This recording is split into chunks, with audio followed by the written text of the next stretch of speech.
Selamat malam Tribuners, Anda menyaksikan live update bersama saya Firdananda. Seorang kakek 54 tahun tega mencabut perempuannya yang masih berusia 7 tahun hingga tewas. Korban meninggal dunia seusai mengalami infeksi pada alat kelaminnya. Untuk informasi lebih lanjut, saat ini saya sudah tersambung dengan jurnalis Tribun Jakarta, ada Gerald Leonardo. Halo Gerald. Halo Firda, selamat malam Tribuners. Halo Gerald, bisa dijelaskan bagaimana kronologi terungkapnya kasus pencabulan ini? Ya, dapat saya sampaikan bahwa kasus pencabulan ini terjadi dan dilakukan oleh seorang kakek berinisial TS berusia 54 tahun terhadap cucu tirinya yakni berinisial KO berusia 7 tahun. KO dicabuli hingga meninggal dunia karena mengalami infeksi pada alat vitalnya. Kronologi terungkapnya kasus ini berawal saat KO mengalami gejala kesehatan berupa sesak nafas dan mengalami rasa sakit pada alat vitalnya sehingga dirinya harus dibawa ke fasilitas kesehatan oleh orang tuanya. Dari fasilitas kesehatan pertama yakni klinik hingga ke puskesmas dan pada akhirnya ke RSUD Pademangan.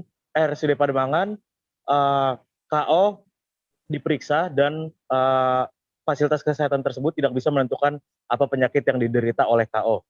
Akhirnya bocah Malang ini dirujuk ke RSUP Persahabatan Jakarta Timur, di mana rumah sakit ini menjadi tempat KO tutup usia.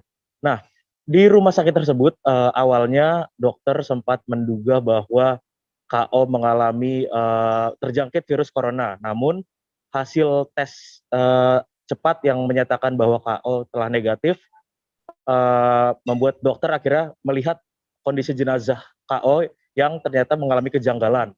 Dari situ dokter langsung membawa jenazah KO untuk divisum di RS Polri Kramat Jati hingga akhirnya terungkap bahwa KO ternyata telah dicabuli oleh kakek tirinya sendiri yakni TS. Firda. Oke, kemudian berapa kali aksi pencabulan ini dilakukan sampai terjadi sampai merenggut nyawa korban, Gerald? Ya, TS sendiri diamankan oleh polisi di tempat kerjanya di Pelabuhan Sunda Kelapa pada Selasa 30 Maret 2021 lalu. Tanggal tersebut juga tepatnya adalah tanggal kematian dari KO. Nah, setelah diamankan, TS mengakui bahwa perbuatan bejatnya ini telah dilakukan sebanyak 8 kali terhadap korban KO. Nah, 8 kali perbuatan ini dilakukan saat TS tak hanya berdua saja di rumah kontrakannya di Bilangan Pademangan, Jakarta Utara, dan dilakukan di dalam kamar mandi kontrakan tersebut. Firda. Oke, kemudian Gerald, apakah selama ini korban pernah mendapatkan ancaman-ancaman dari pelaku? Gerald. Ya, dalam melakukan aksi bejatnya ini, pelaku berulang kali mengancam korban supaya korban tutup mulut atau tidak melaporkan peristiwa cabul ini kepada keluarganya.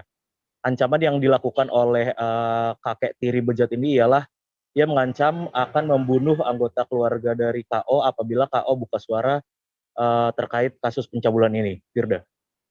Kemudian Gerald, apa saja pengakuan-pengakuan dari pelaku terkait kasus ini? Ya, pelaku TS mengakui bahwa hal ini sudah dilakukan berkali-kali sejak bulan Februari hingga Maret 2021 ini.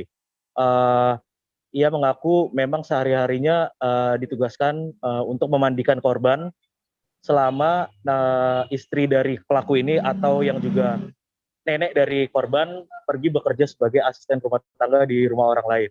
Nah, pelaku TS ini mengaku tega mencabuli cucu tirinya sendiri hingga korban meninggal dunia karena dirinya mendapat bisikan setan sehingga dia melakukan aksi tersebut berulang-ulang kali. Firda.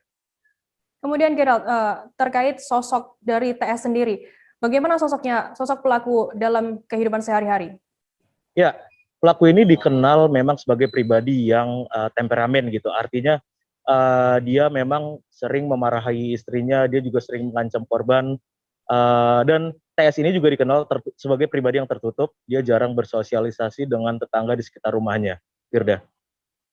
Oke, baik. Terima kasih jurnalis Tribun Jakarta, Gerald Leonardo, atas laporannya. Selamat bertugas kembali dan selalu jaga kesehatan. Demikian Tribuners live update kali ini. Saksikan terus live update berikutnya untuk memperbarui informasi Anda. Saya Firdananda pamit undur diri. Terima kasih dan sampai jumpa.